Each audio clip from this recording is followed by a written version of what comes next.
Good morning students, class 6। आज हम पढ़ेंगे हिंदी व्याकरण। बुक नेम है आपका कुटेर। ओपन योर कुटीर, ओपन योर बुक। आज हम पढ़ेंगे चैप्टर फर्स्ट, भाषा, लिपि और व्याकरण। आपका ये चैप्टर रीड भी हो गया था और आपका लिपि तक, यहाँ तक देवनागरी लिपि तक आपका रोमन लिपि रीड हो गया था और मैंने आपको इससे कुछ क्वेश्चन भी करवाए थे। आज हम पढ़ेंगे भाषा के प्रकार। तो आपका फर्स्ट क्या है? मातृभाषा। मातृभाषा का अर्थ है माँ की भाषा। जो भाषा शिशु अपनी माँ से सीखता है उसे हम क्या कहते हैं? मातृभाषा कहते हैं। उदाहरण के लिए, जो बालक कोलकाता में जन्मा है और उसकी माता बंगाली है तो उसकी मातृभाषा बंगाली होगी।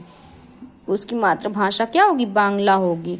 जापान के बच्चे की मातृभाषा जापानी होगी, क्योंकि जो उनकी माँ बोलेंगी बच्चा भी उसी भाषा को सीखता है, इसलिए वो बच्चे की मातृभाषा कहलाती है। राज्य भाषा क्या होती है? किसी देश के सरकारी कामकाज के लिए जो भाषा निश्चित की जाती है उसे राज्य भाषा कहते हैं। भारत की संविधान सभा ने 14 सितंबर 1949 ईस्वी में देवनागरी लिपि में लिखी हिंदी को देश की राज्य भाषा घोषित किया था। इसी कारण प्रत्येक वर्ष 14 सितंबर को हिंदी दिवस के रूप में मनाया जाता है। हमारी भारत की राजभाषा कब बनी थी? 14 सितंबर 1949 को इसको देश की राजभाषा के रूप में घोषित किया गया। इसके बाद आपका आता है राष्ट्रभाषा।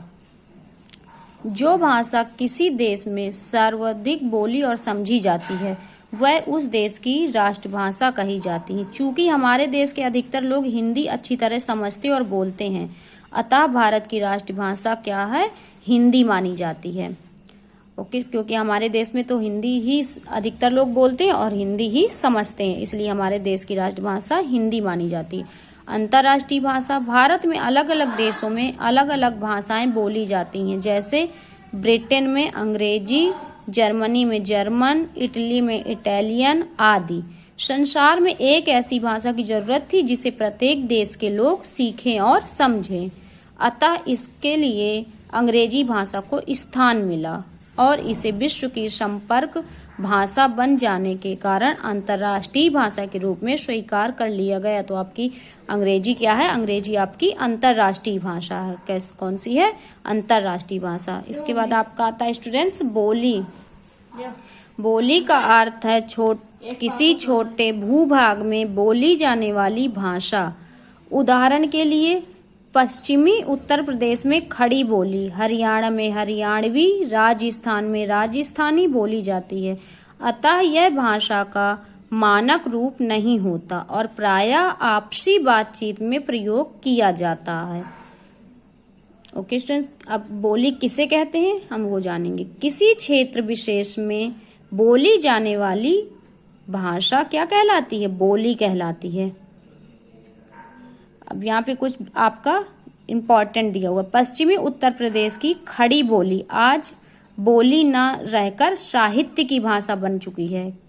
क्या कौन सी खड़ी बोली आपकी क्या बन चुकी है? साहित्य की भाषा बन चुकी है और यही भारत की राजभाषा व राष्ट्रभाषा भी है। क्या है? आपकी राजभाषा और राष्ट्रभाषा भी है। अब हम जानेंगे स्टूडेंट्स व्याकरण।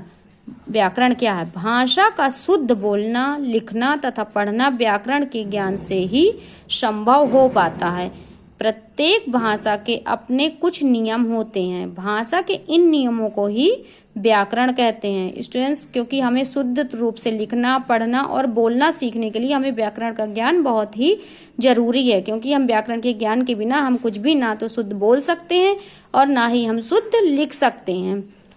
अब इसकी डेफिनेशन आपकी क्या है? व्याकरण वह शास्त्र है जिसके द्वारा हम किसी भाषा के शुद्ध रूप का ज्ञान प्राप्त करते हैं।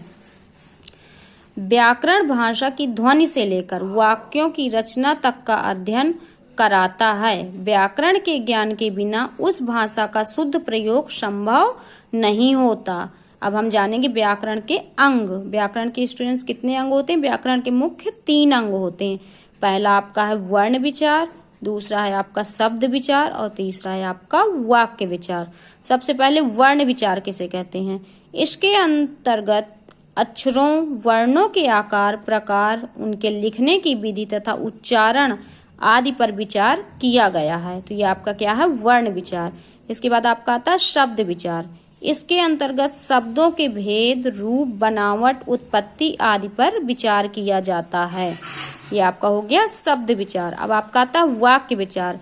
इसके अंतर्गत वाक्यों के भेद उनके संबंध वाक्य बनाने उनके अलग करने की रीति और विराम चिन्हों का वर्णन होता है आपका वाक्य विचार में। ओके स्टूडेंट्स, ये चैप्टर आपका कंप्लीट हो गया। आपके 4 क्वेश्चन कंप्लीट हो गए थे। आपका 5 क्वेश्चन और आपकी बुक मैं आपकी नेक्स्ट डे फिल कराऊंगी। Okay, thank you.